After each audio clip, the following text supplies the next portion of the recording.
Hello, नमस्कार साथियों। आप सभी का स्वागत है पीएमओसी क्लासेस में। आज हम लेकर आए हैं एक्सरसाइज 4.3 का क्वेश्चन नंबर 4 से लेकर के 11 तक। क्लास 10th का सॉल्यूशन है एनसीईआरटी का। चलिए आते हैं प्रश्न संख्या 4 पे। ठीक है, ये रहा हमारा प्रश्न संख्या 4। तो प्रश्न संख्या 4 क्या कह रहा है कि 3 वर्ष पूर्व रहमान की आयु का व्युत्क्रम और अब से 5 वर्ष पश्चात आयु के व्युत्क्रम का योग कितना है? 1/3 है। उसकी वर्तमान आयु ज्ञात कीजिए। तो देखिए दोस्तों, इस तरह के क्वेश्चन में क्या करना होता है, इसमें पूछ रहा है कि वर्तमान आयु बताइए।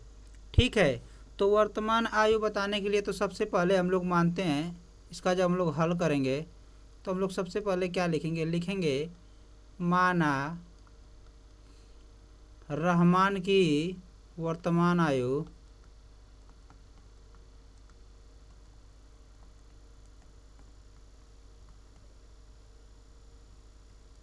बराबर यक्स वर्ष। ठीक है, यक्स वर्ष हो जाएगा। ठीक है, अब देखिए कह रहा है कि 3 वर्ष पूर्व, तो 3 वर्ष पूर्व रहमान की आयु क्या हो जाएगी?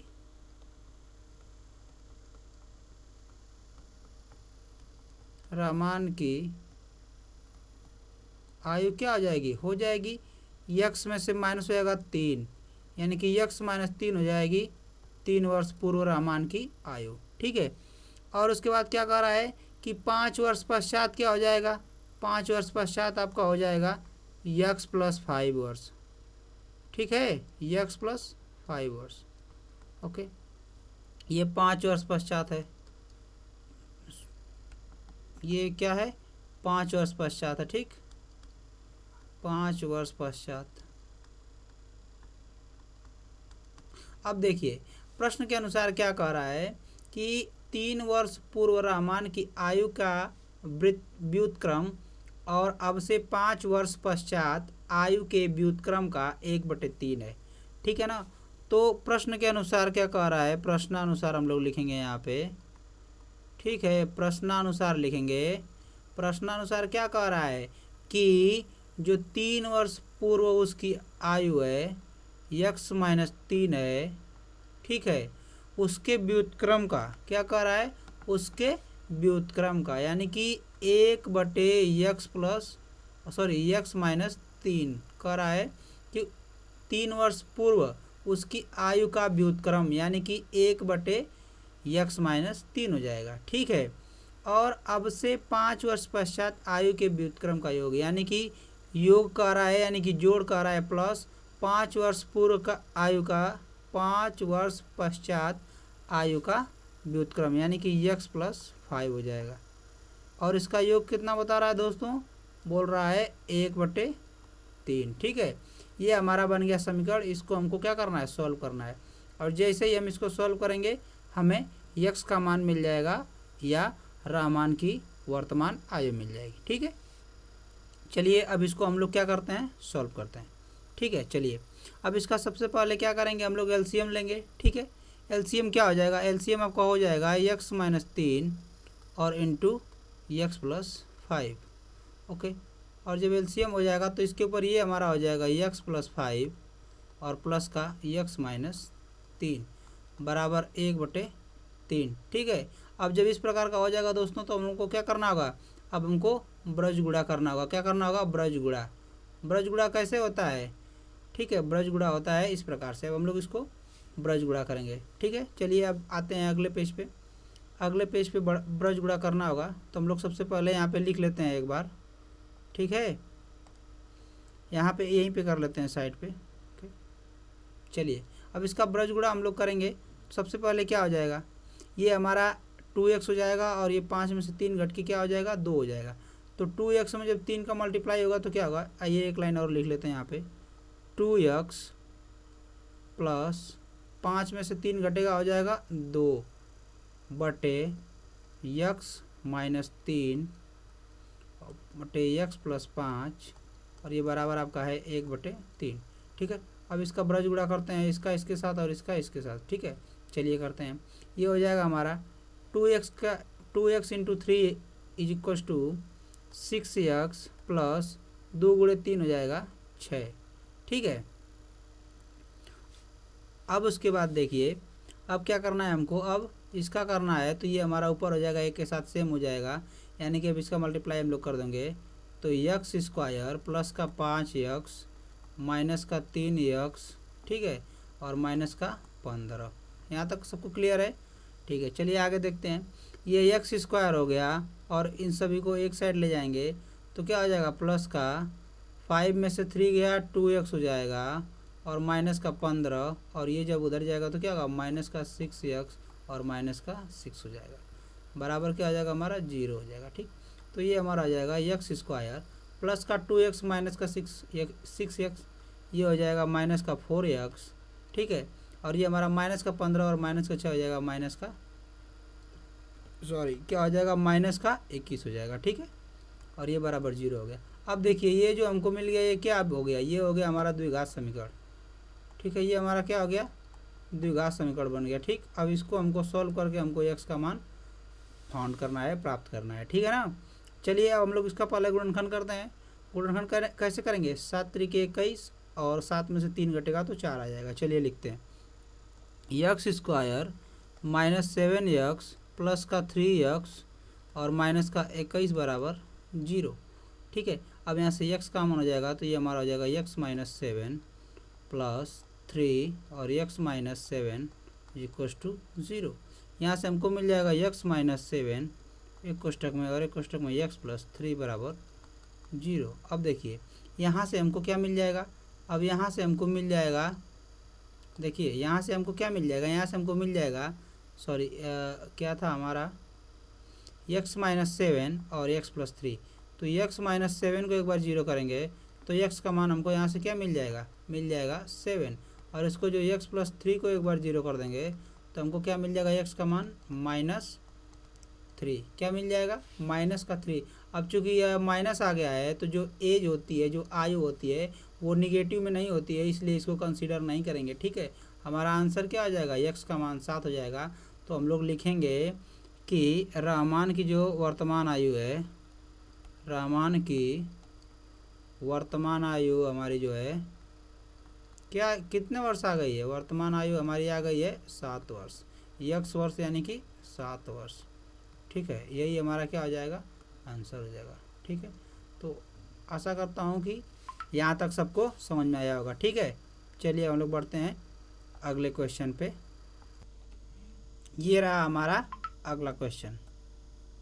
अगला प्रश्न हमारा क्या रहा कि एक क्लास टेस्ट में शेफाली के गणित और अंग्रेजी में प्राप्त किए गए अंकों का योग 30 है। यदि उसको गणित में 2 अंक अधिक व अंग्रेजी में 3 अंक कम मिले हों तो उनके अंकों का गुणनफल 210 होता। उसके द्वारा दोनों विषय में प्राप्त किए गए अंक ज्ञात करना है। ठीक है, क्या कह रहा है कि उसके द्वारा दोनों विषयों में प्राप्त किए गए अंक ज्ञात करना है। ठीक है, चलिए हम लोग इसको क्या करते हैं, इसका हम लोग हल करते हैं, इसको हम लोग सॉल्व करते हैं। ठीक है, आइए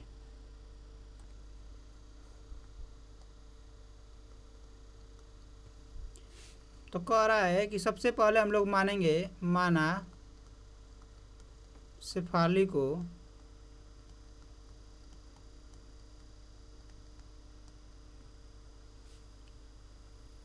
गणित में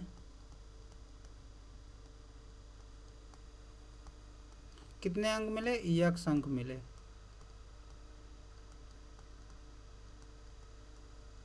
ठीक, अब बताइए एक बात हमको कि अगर गणित में x अंक मिले तो अंग्रेजी में कितने मिलेंगे, जब दोनों का योगफल कितना है 30 है तो एक में जब x मिल गया तो दूसरे में क्या मिलेगा, 30 माइनस x मिलेगा। क्या मिलेगा, 30 माइनस x अंक मिलेंगे। ठीक है,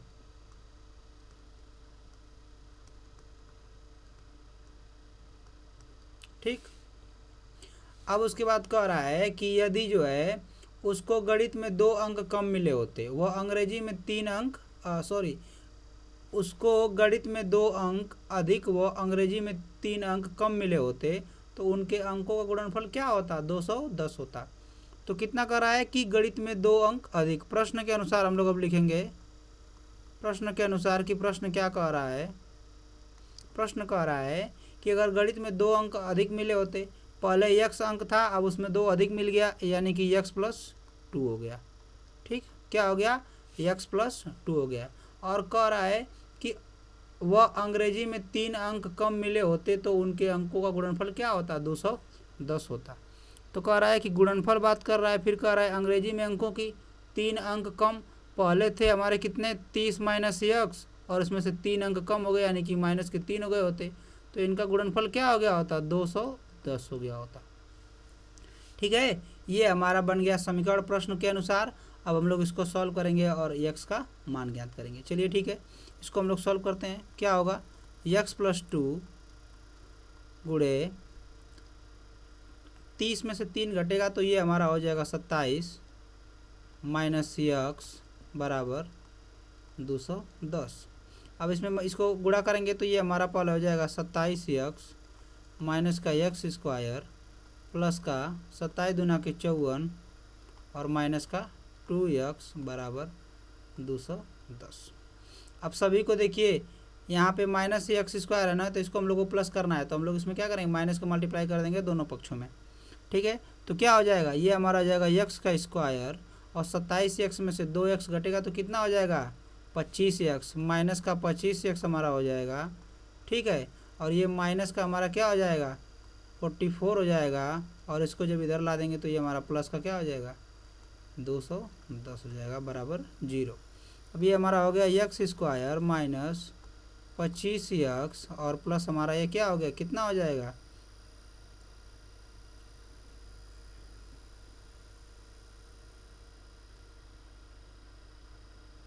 166 हो जाएगा।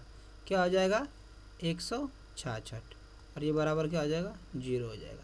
ये हमारा बन गया समीकरण। ठीक है, अब इसको हम लोग सॉल्व करते हैं। चलिए अगले पेज पे हम आते हैं।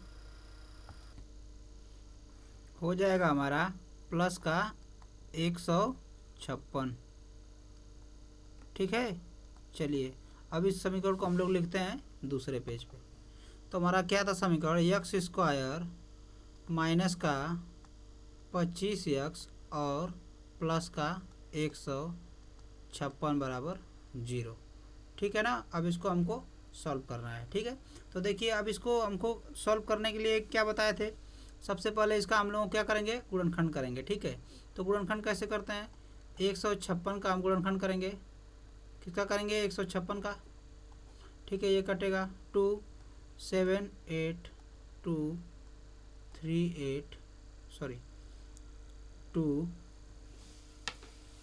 9 हो जाएगा, ये 3 से कटेगा, ये 13 हो जाएगा, और ये 13 से कटेगा, ये 1 हो जाएगा। ठीक है, हमको लाना है कितना, 25। तो देखिए 2 दूनी के 4 3 12, 12 गुणे 13 हो जाएगा हमारा, क्या हो जाएगा, 156 हो जाएगा, और 12 + 13 हमारा क्या हो जाएगा, 25 हो जाएगा। ठीक है, तो चलिए इसको हमको इसका फैक्टर मिल गया, तो हम लोग यहाँ पे क्या लिखेंगे, x² माइनस 12x और ये माइनस का आपका 13x प्लस 156 बराबर 0।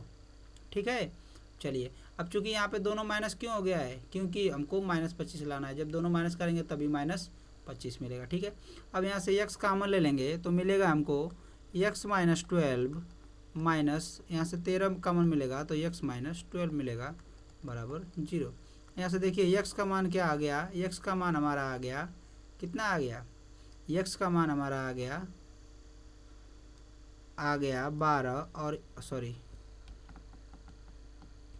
x - 12 आ गया एक कोष्ठक में, और एक कोष्ठक में क्या हो गया, x - 13 आ गया बराबर 0। तो यहाँ पे एक x का मान हमको 12 मिल गया, और एक x का मान हमको क्या मिल गया, 13 मिल गया। ठीक है, अब देखिए गणित में प्राप्त अंकों की संख्या जो थी, जो गणित में अंक मिले थे वो हमको x मिले थे, तो गणित में कितने अंक हो जाएंगे, गणित में कितने हो जाएंगे, 12 अंक मिलेंगे। तो फिर उसके बाद अंग्रेजी में कितने हो जाएंगे, इसको हम लोग ऐसे लिख सकते हैं, गणित में प्राप्त अंक कितना हो गया, x हो गया, तो क्या हो गया, 12 एक बार ले लेंगे 12 हो जाएगा, और अंग्रेजी में क्या हो जाएगा, अंग्रेजी में आपका हो जाएगा 30 में से 12 माइनस होगा तो कितना हो जाएगा, 18 हो जाएगा। और एक बार इसको क्या करेंगे, एक बार यहाँ पे 13 ले लेंगे तो ये हमारा कितना हो जाएगा, 17 हो जाएगा। ये दोनों हमारे आंसर हो जाएंगे, 12 और 18, ठीक है, और 13 और 18, या ये हो जाएगा या ये हो जाएगा, ठीक है। यहाँ तक सबको क्लियर होगा, ठीक है। चलिए अब बढ़ते हैं हम लोग अगले प्रश्न पे, ठीक है। प्रश्न संख्या 6। प्रश्न संख्या 6 इस प्रकार से लिखा हुआ है कि एक आयताकार खेत का विकर्ण उसकी छोटी भुजा से 60 मीटर अधिक लंबा है। यदि बड़ी भुजा छोटी भुजा से 30 मीटर अधिक हो तो खेत की भुजाएं ज्ञात कीजिए, ठीक है ना। तो हमको खेत की भुजाएं ज्ञात करनी है। कह रहा है कि आयताकार मैदान है। अगर हम बात करें आयताकार मैदान की तो आयत हमारा कुछ इस प्रकार का होता है, ठीक है। आयत हमारा किस प्रकार का होता है, कुछ इस प्रकार का होता है। तो इसमें कह रहा है कि जो छोटी भुजा है, जो खेत का विकर्ण है उसकी छोटी भुजा से 60 मीटर अधिक लंबा है। ये जो विकर्ण है, विकर्ण इसको हम लोग बोलते हैं आयत में। तो जो विकर्ण है वो छोटी भुजा यानी कि ये इस वाली भुजा के क्या है, इस वाली भुजा से 60 मीटर अधिक है, ठीक। और जो ये वाली भुजा है वो छोटी भुजा से क्या है, 30 मीटर अधिक है। तो अगर हम लोग मानते हैं, माना खेत की, आयताकार खेत की छोटी भुजा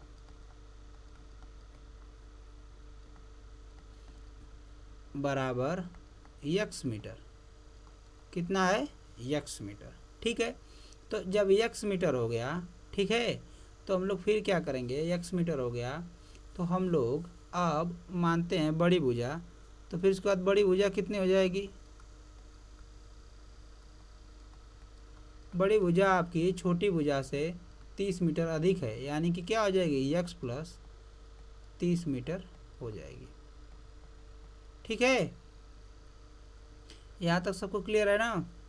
चलिए अब हम बात करें अगर प्रश्न के अनुसार, तो प्रश्नानुसार कह रहा है कि खेत का विकर्ण जो है उसकी छोटी भुजा से 60 मीटर अधिक लंबा है। तो अगर हम बात करें आयताकार के विकर्ण की, तो अगर हम आयत में इसको जो है b मानते हैं और इसको l मानते हैं तो हमारा विकर्ण क्या होता है, l square plus b square root में, ठीक है। तो उसी तरीके से हम लोग अगर यहाँ पे लिखें विकर्ण, ठीक है, तो लिखते हैं अगर खेत का विकर्ण, अगर विकर्ण लिखते हैं खेत का बराबर होगा किसके, छोटी भुजा से क्या है, 7 मीटर अधिक लंबा है। यानी कि छोटी भुजा हमारी x है और इससे 60 मीटर लंबा यानी कि x प्लस 60 मीटर है, ठीक है।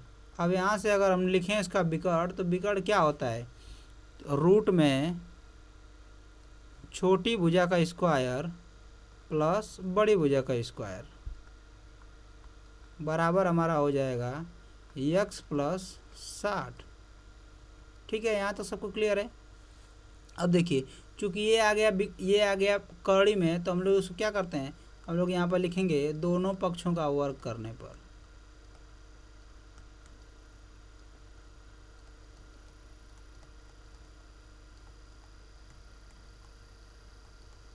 अब इसको हम लोग दोनों पक्षों का ये वर्ग कर देंगे, यहाँ से वर्ग हो जाएगा और ये वर्ग हो जाएगा, ठीक। अब इसका वर्ग करेंगे तो ये कड़ी हटेगी तो क्या हो जाएगा, x स्क्वायर प्लस, इसको भी हम लोग ब्रेक कर देंगे, x square plus 60x plus 900 बराबर, अब इसको हम लोग करते हैं तो x square plus 120x plus 3600, ठीक है। अब ये हमारा हो गया समीकरण। अब इसको हम लोग एक साइड करते हैं, तो एक साइड करेंगे तो क्या होगा, ये तो x स्क्वायर से एक x स्क्वायर हमारा कैंसिल हो जाएगा, बचा कितना, एक x स्क्वायर, ठीक। तो लिखते हैं हम लोग यहाँ पे x स्क्वायर प्लस का 60x प्लस का 900 माइनस का 120x और ये माइनस का आपका कितना है 3600 बराबर 0, ठीक है। अब चलिए जब इतना आ गया है तो हम लोग इसको क्या करेंगे,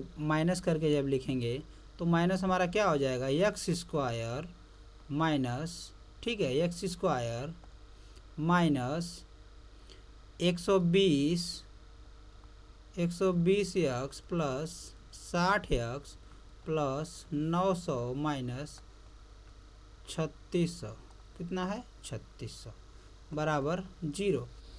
ये हमारा हो जाएगा एक्स स्क्वायर माइनस 60x और ये माइनस का 2700 बराबर 0। देखिए 2700 का गुणनखंड करना है तो 2700 क्या हो जाएगा 30 और 90 क्या हो जाएगा 30 और 90। 30 और 90 को जो मल्टीप्लाई करेंगे तो हमको 2700 मिल जाएगा और 90 में से माइनस करेंगे 60 तो हमको 90 में से माइनस करेंगे 30 तो हमको 60 मिल जाएगा। चलिए लिखते हैं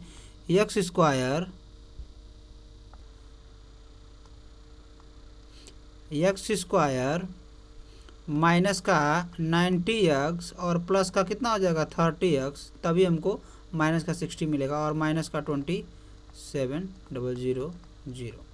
ठीक है, अब देखिए यहाँ से हम लोग x कॉमन लेंगे तो हमको x माइनस 90 मिल जाएगा और यहाँ से प्लस का 30 कॉमन ले लेंगे तो x माइनस 90 मिल जाएगा और ये 0 हो जाएगा।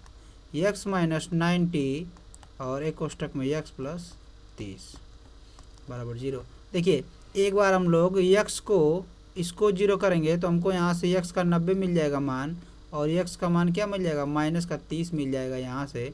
तो देखिए अब चूंकि दूरी है लंबाई है तो वो निगेटिव हो नहीं सकती, तो हमारा जो आंसर होगा वो ये होगा, क्या होगा x बराबर 90 डिग्री होगा, 90 मीटर होगा। तो जो छोटी भुजा होगी खेत की छोटी भुजा क्या आ गई, जैसा कि हमने पीछे माना था कि खेत की छोटी भुजा जो हमारी आ गई कितनी आ गई 90 मीटर यानी कि 90 मीटर आ गई। कितनी आ गई 90 मीटर आ गई। ठीक है, और जब बड़ी भुजा लिखेंगे तो बड़ी भुजा क्या थी 30 मीटर अधिक थी यानी कि 90 प्लस 30 हो जाएगी, कितना आ जाएगी 120 मीटर आ जाएगी। यही हमारा क्या हो जाएगा दोनों आंसर हो जाएगा। ठीक है, उम्मीद है कि यहाँ तक सबको क्लियर होगा। ठीक है, समझ में आया है। चलिए ठीक है, हम लोग बढ़ते हैं अगले क्वेश्चन पे। ठीक, अब अगले सवाल पे हम लोग बढ़ेंगे। अगला सवाल ये रहा कि दो संख्याओं के वर्गों का अंतर 180 है, छोटी संख्या का वर्ग बड़ी संख्या का 8 गुना है, दोनों संख्याएं ज्ञात कीजिए। ठीक है, तो कह रहा है कि दो संख्याओं के वर्गों का अंतर 180 है, छोटी संख्या का वर्ग बड़ी संख्या से क्या है 8 गुना है। तो देखिए इसमें हम लोग सबसे पहले माना बड़ी संख्या का बड़ी वाली जो संख्या है वो क्या है, माना बड़ी संख्या x है बराबर x है। ठीक है, जब बड़ी संख्या x हो जाएगी तो कह रहा है कि छोटी संख्या का वर्ग, तो हम लोग लिखेंगे यहाँ पे छोटी संख्या का वर्ग क्या है, संख्या का वर्ग बड़ी वाली संख्या का 8 गुना है यानी कि 8x के बराबर है। क्या है 8x के बराबर है। तो देखिए अब प्रश्न के अनुसार जब हम लोग बढ़ेंगे तो प्रश्न कह रहा है कि दो संख्याओं के वर्गों का अंतर, तो यानी कि छोटी संख्या का वर्ग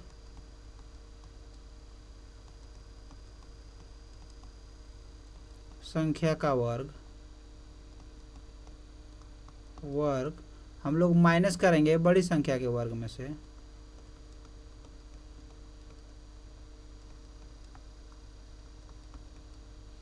माइनस करेंगे तो इसका अंतर कितना आ रहा है 180 आ रहा है। कितना आ रहा है 180। चलिए अब इसको लिखते हैं। बड़ी संख्या हमारा x है तो x का वर्ग हो जाएगा एक्स स्क्वायर और छोटी संख्या का वर्ग हमको मिल गया है 8x। ठीक है, और इसका मान कितना आ जा रहा है 180। ये हमारा बन गया द्विघात समीकरण। अब इसको हमको सॉल्व करना है। तो x square minus 8x minus 180 बराबर 0। चलिए अब इसका हम लोग गुणनखंड करते हैं। तो 180 है, अगर हम इसको कर दें 18 दाम में 180 तो 18 में से 10 घट के हमको 8 मिल जाएगा। ठीक है, चलिए लिखते हैं एक्स स्क्वायर माइनस का 18x और ये प्लस का हमारा हो जाएगा 10x, तभी 18 में से 10 घट के हमको माइनस का 8 मिलेगा। ठीक है, और माइनस 180 बराबर 0।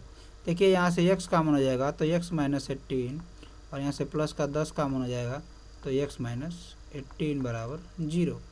और यहाँ से हमको मिलेगा x माइनस 18 और x प्लस 10 बराबर 0। अब देखिए एक बार जब पहले को 0 करेंगे तो यहाँ से हमको मिल जाएगा x बराबर 18 और जब दूसरे को 0 करेंगे तो हमको मिल जाएगा x बराबर -10। ठीक है, अब देखिए अब आ गया x का मान 18 आ गया। ठीक, अब जब x का मान 18 गया तो छोटी संख्या हम लोग ज्ञात करते हैं। बड़ी संख्या हमारा कितना आ गया? बड़ी संख्या हमारी आ गई 18, तो छोटी संख्या हमारी हो जाएगी, छोटी संख्या का वर्ग हमारा कितना है? 8x है। ठीक है, तो अगर हम लोग इसको 8x को रूट में कर देंगे तो छोटी संख्या हो जाएगी। तो कौड़ी में 8x यानी कि x की जगह पे हम लोग रख देंगे ये। ठीक, तो 18 वट्ठे होता है 144, और 144 कितना होता है? 12 का होता है। ठीक है, तो छोटी संख्या हमारी कितनी आ गई? ±12 यानी कि 12 आ गई। ठीक है, बड़ी संख्या कितनी आ गई? 18, और छोटी संख्या क्या आ गई? 12 आ गई। एक बार हम लोग 18 के साथ जो है प्लस का 12 लेंगे, और एक बार 18 के साथ क्या लेंगे? निगेटिव का 12 लेंगे। ये दोनों हमारे क्या हो जाएंगे? आंसर हो जाएंगे। और ये जो माइनस का 10 आया है, ये माइनस में आ गया, इसको कंसीडर नहीं करेंगे। ठीक है, ये हमारा आंसर हो जाएगा। यहाँ तक सबको समझ में आया? चलिए अब हम लोग बढ़ते हैं अगले क्वेश्चन पे। अगला प्रश्न ये रहा, एक रेलगाड़ी एक समान चाल से 360 किलोमीटर की दूरी तय करती है। ठीक है, यदि यह चाल 5 किलोमीटर प्रति घंटा अधिक होती तो वह उसी एक घंटा कम समय लेती। वह जो है उससे 1 घंटा कम समय लेती। तो रेलगाड़ी की चाल ज्ञात कीजिए। ठीक है, तो कह रहा है कि अगर एक समान चाल से चल रही है तो जितना समय ले रही है, अगर उसकी चाल 5 किलोमीटर प्रति घंटा बढ़ा दी जाए तो वह उतने समय से 1 घंटा कम समय लेगी। ठीक है, चलिए इसको हम लोग करते हैं। तो हम लोग सबसे पहले क्या करेंगे कि माना रेलगाड़ी की नियत चाल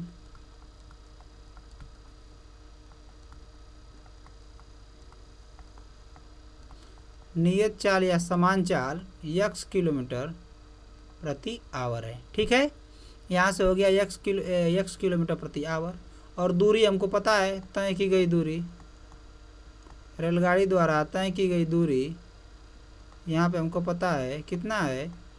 360 किलोमीटर। ठीक है ना, अब इतना दे दिया है। अब इसके बाद कह रहा है कि अगर जो 5 किलोमीटर जो है बढ़ा दी जाए उसकी चाल तो वो 1 घंटा कम समय लगी। यानी कि पहले जो समय लग रहा था उससे 1 घंटा समय कम लगेगा। कब लगेगा? जब 5 किलोमीटर प्रति घंटा के स्पीड से बढ़ा दी जाए। तो यहाँ पे देखिए समय की बात कर रहा है तो हम लोग समय लिखेंगे। तो समय बराबर हमारा फार्मूला क्या होता है? समय बराबर क्या होता है? दूरी बटे चाल। ठीक है, दूरी बटे चाल। तो हम लोग जब निकालेंगे, पहले जब समय लगता था, पहले लगने वाला समय, नियत चाल से चलने पर लगने वाला समय, सॉरी इसको हम लोग पहले इसी तरीके से लिखते हैं कि पहले लगने वाला समय नहीं, समान चाल से चलने पर लगने वाला समय, समान चाल से क्या कह रहा है? चलने पर लगने वाला समय,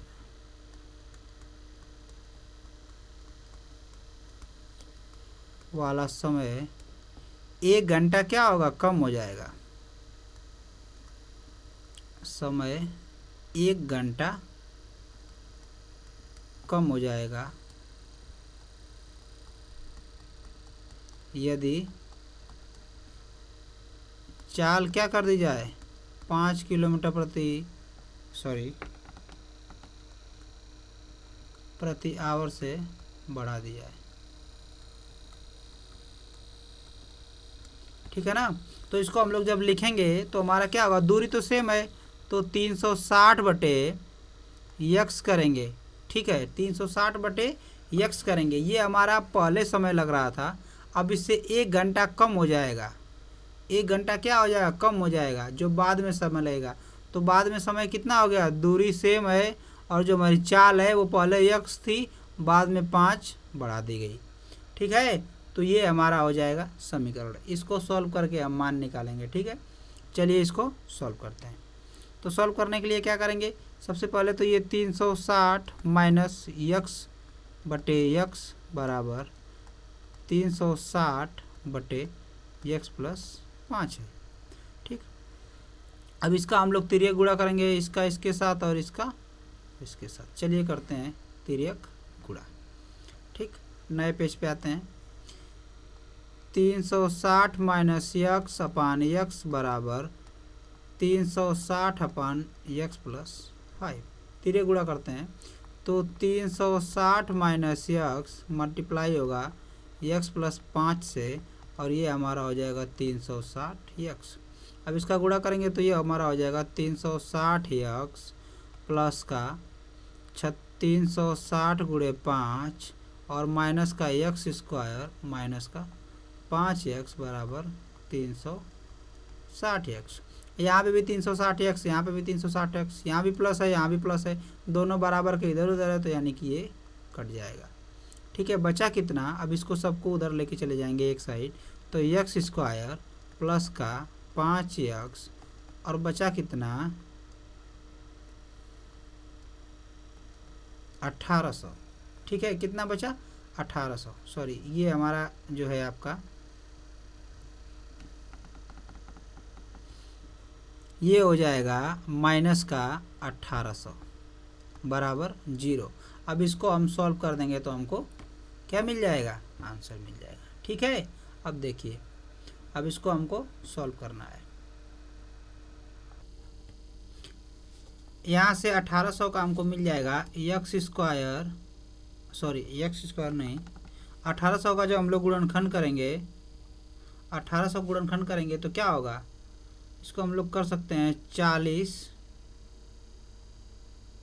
गुणे 45 बराबर 1800। ठीक है, तो हम लोग को यहाँ से मिलेगा यक्स स्क्वायर प्लस का 45x और माइनस का 40x और माइनस 1800 बराबर 0। यहाँ से x कामन मिलेगा तो x प्लस 45 हो जाएगा, और ये माइनस का 40 कामन मिलेगा तो x माइनस 45 हो जाएगा बराबर 0। यहाँ से x माइनस 40 और x प्लस 45, तो यहाँ से हमको x के दो मान मिलेंगे, एक तो 40 मिलेगा और यहाँ से x का मान माइनस का 45 मिलेगा। क्योंकि ये माइनस में है तो इसको हम लोग कंसीडर नहीं करेंगे, ये प्लस वाला लेंगे। तो जो हमारी रेलगाड़ी की चाल होगी वो कितनी हो जाएगी, रेलगाड़ी की चाल 40 किलोमीटर प्रति घंटा हो जाएगी, यही हमारा आंसर हो जाएगा। ठीक है, चलिए अब बढ़ते हैं हम लोग अगले सवाल पे। अगला सवाल हमारा ये रहा आपकी स्क्रीन पर। तो कह रहा है कि दो पानी के नल एक साथ एक हौज को 9 सही 3/8 घंटों में भर सकते हैं। बड़े व्यास वाला नल हौज को भरने में कम व्यास वाले नल से 10 घंटे कम समय लेता है। ये काम नहीं है, कम समय लेता है। क्या है, कम समय लेता है। प्रत्येक द्वारा अलग से हौज को भरने में समय ज्ञात कीजिए। ठीक है, चलिए इसको हम लोग सॉल्व करते हैं। माना छोटे व्यास वाला नल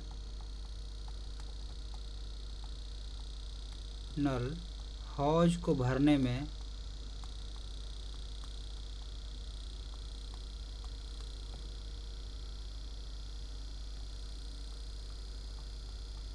लगा समय,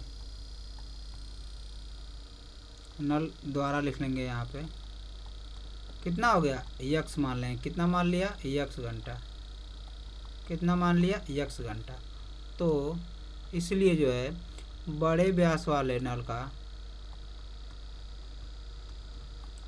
नल द्वारा हौज को भरने में लगा समय कितना हो जाएगा, यक्स माइनस 10 हो जाएगा, क्योंकि उससे 10 घंटा कम समय लग रहा है। ठीक है, यहाँ तक सबको क्लियर है।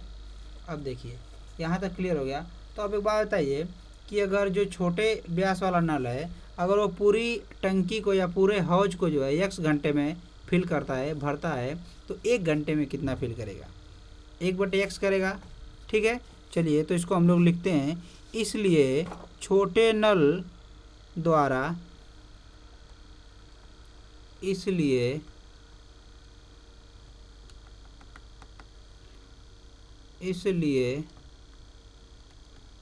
छोटे व्यास वाले नल द्वारा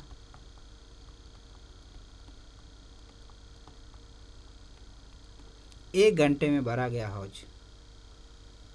एक घंटे में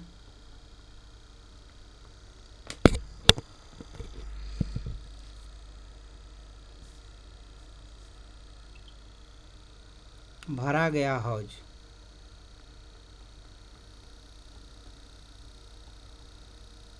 कितना हो जाएगा, 1/x हो जाएगा। ठीक है, उसी तरीके से इसलिए बड़े व्यास वाले नल द्वारा एक घंटे में भरा गया हौज कितना आ जाएगा, 1/x - 10। ठीक है ना। ठीक, अब एक बात बताइए, अगर दोनों को चालू कर दें, ठीक, तो कह रहा है कि दोनों पानी के नल एक साथ एक हौज को कितने घंटे में भरते हैं, 9 सही 3/8 को। ठीक है ना। तो कह रहे हैं कि अगर एक घंटे की बात करें, दोनों नल एक घंटे में, दोनों नल द्वारा एक घंटे में भरा गया हौज, अगर हम लोग लिखेंगे तो क्या होगा, टोटल 9 सही 3/8 है। ठीक है, यानी कि 72 3 75/8 है। ठीक है, अब कह रहा है कि एक घंटे में तो क्या हो जाएगा, 1/75/8 हो जाएगा, यानी कि 8/75। ठीक है, क्या हो जाएगा, 8/75। ठीक, तो अब इसको हम लोग जो प्रश्न के अनुसार लिखेंगे, चलिए अगले पेज पे चलते हैं।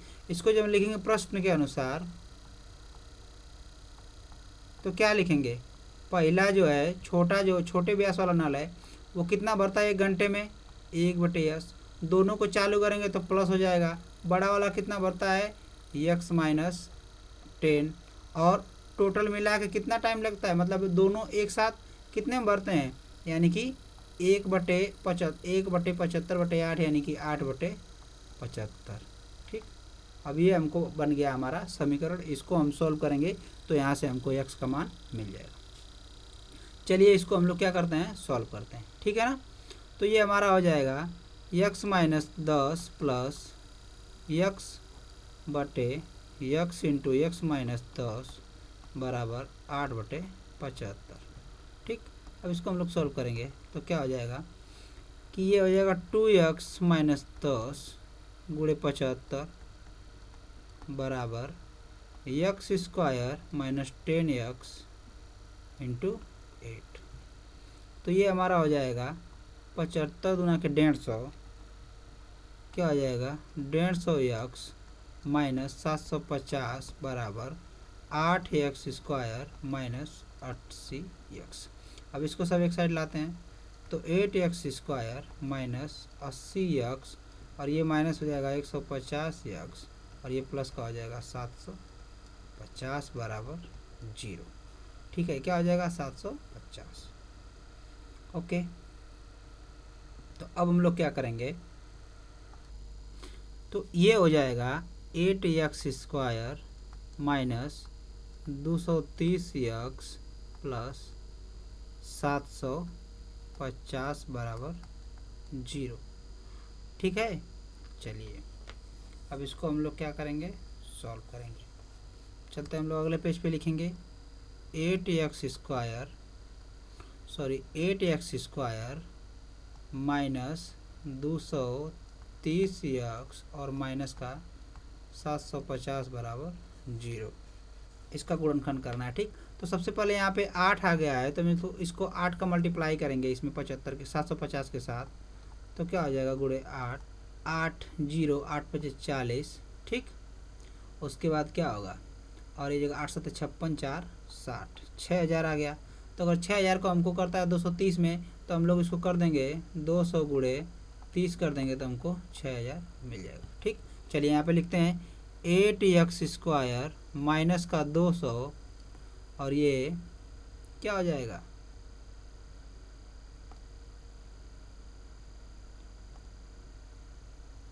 सॉरी ये प्लस है, x² minus 200x minus 30x और ये प्लस का 750 बराबर 0। ठीक, अब इसको हम लोग यहाँ से 8x कॉमन ले लेंगे तो हमको मिलेगा x माइनस 25 और ये माइनस 30 ले लेंगे तो हमको यहाँ से मिलेगा x माइनस 25 बराबर 0।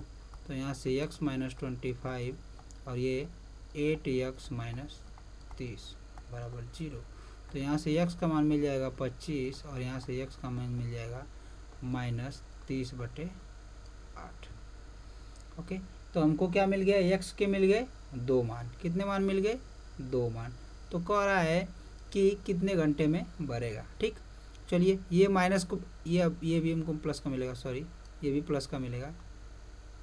ठीक, तो अगर इसको हम लोग कंसीडर करते हैं तो क्या हो जाएगा,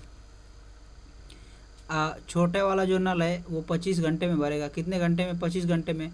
और जो बड़ा वाला नल है क्या करेगा, उससे 10 घंटे कम समय लगेगा। बड़े व्यास वाला नल क्या करेगा, 25 माइनस 10 कर देंगे तो 15 घंटे समय लगाएगा। कितने घंटे, 15 घंटे। ठीक, तो हमारा आंसर क्या हो गया, 25 घंटे और क्या आ गया, 15 घंटा। यही हमारा क्या हो गया, आंसर हो गया। ठीक है, आई होप यहाँ तक सबको क्लियर होगा और समझ में आया होगा। Question number 10। क्वेश्चन नंबर 10 क्या कह रहा है कि मैसूर और बेंगलोर के बीच 132 किलोमीटर यात्रा तय करने में एक एक्सप्रेस गाड़ी सवारी गाड़ी से 1 घंटा कम समय लेती है। यदि एक्सप्रेस गाड़ी की औसत चाल सवारी गाड़ी की औसत चाल से 11 किलोमीटर अधिक हो तो दोनों रेलगाड़ियों की औसत चाल ज्ञात कीजिए। ठीक है, चलिए इसको हम लोग अब हल करते हैं। तो सबसे पहले हम क्या करेंगे कि माना सवारी गाड़ी की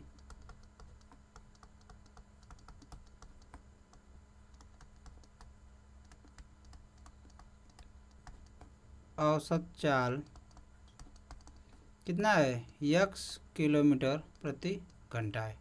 ठीक है, अब उसके बाद इसलिए एक्सप्रेस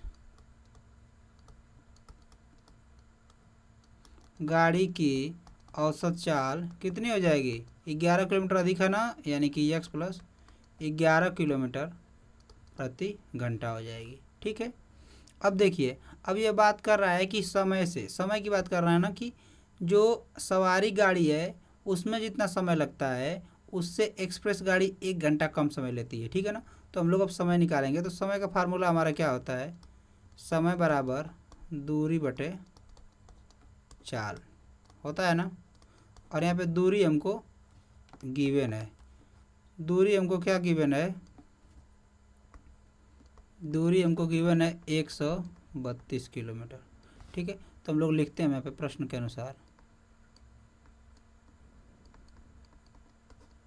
क्या होगा कि पहले लिखेंगे हम लोग, क्या लिखेंगे, सवारी गाड़ी के द्वारा लिया गया समय हमारा कितना हो जाएगा, दूरी बटे चाल।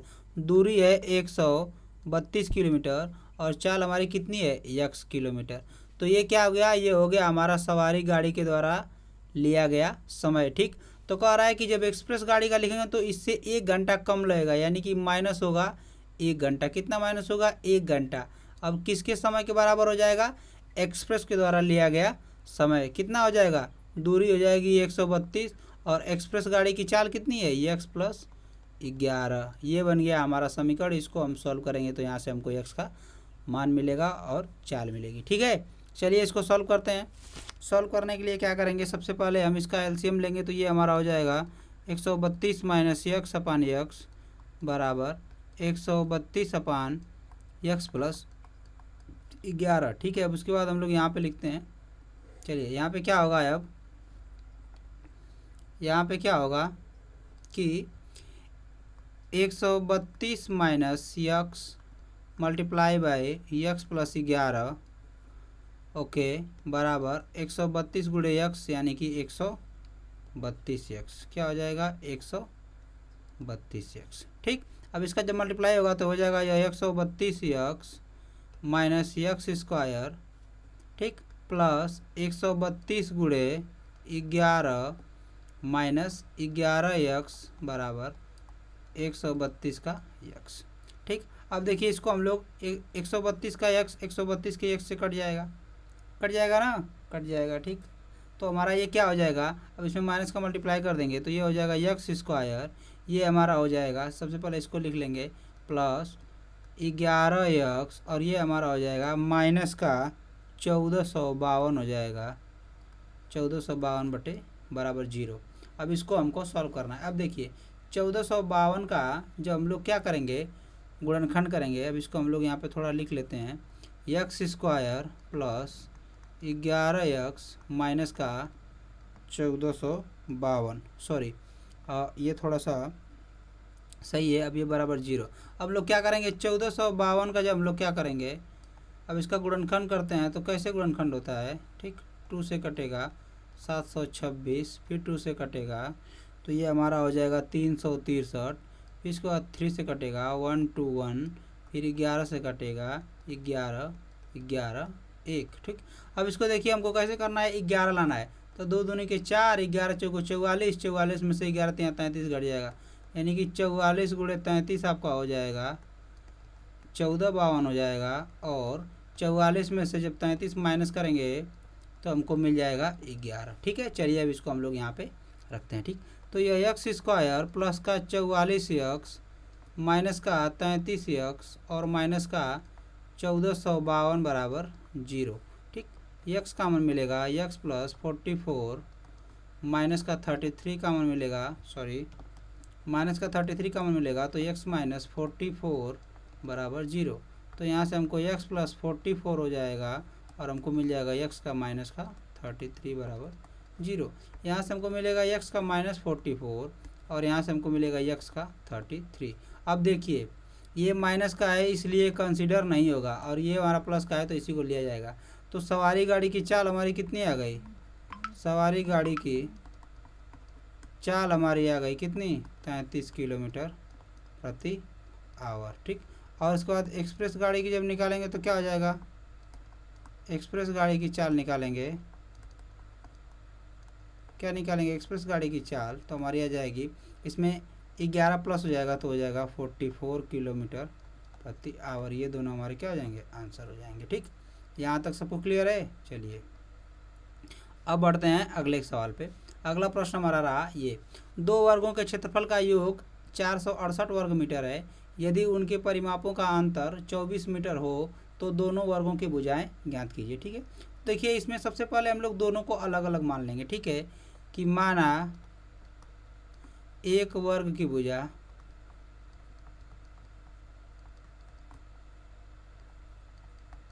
कितनी है, यक्स है, और दूसरे की कितनी है, वाई है, ठीक है।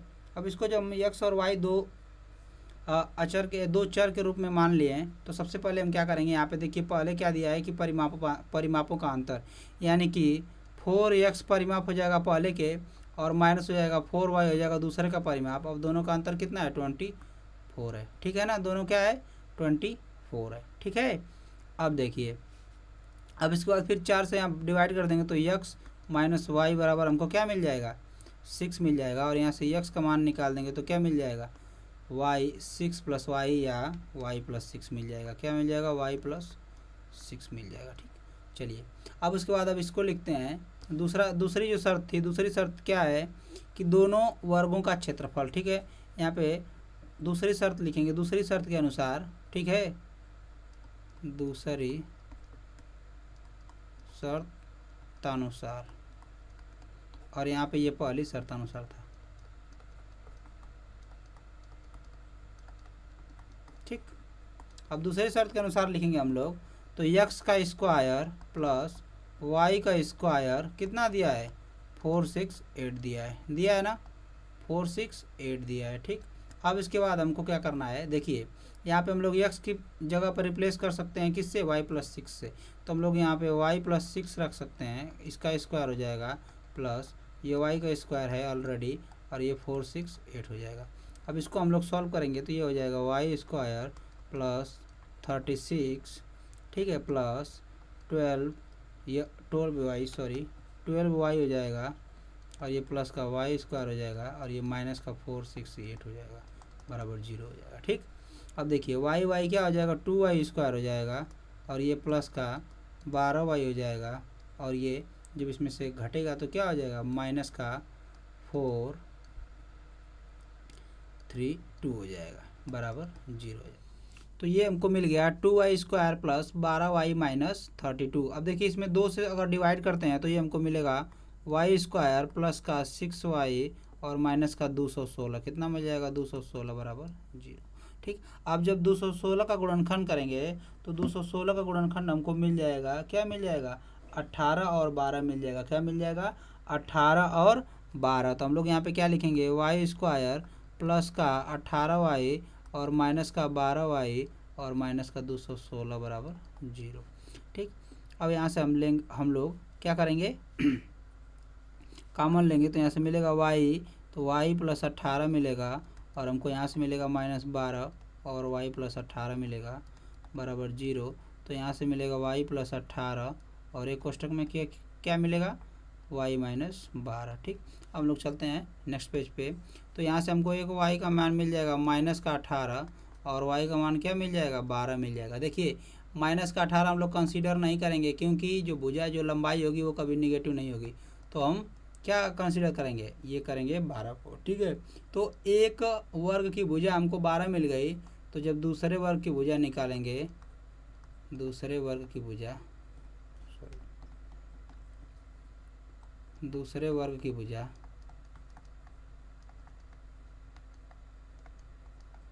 तो क्या था हमारा, x बराबर था y प्लस 6, यानी कि x का मान y 12 प्लस 6 हो जाएगा, कितना आ जाएगा 18।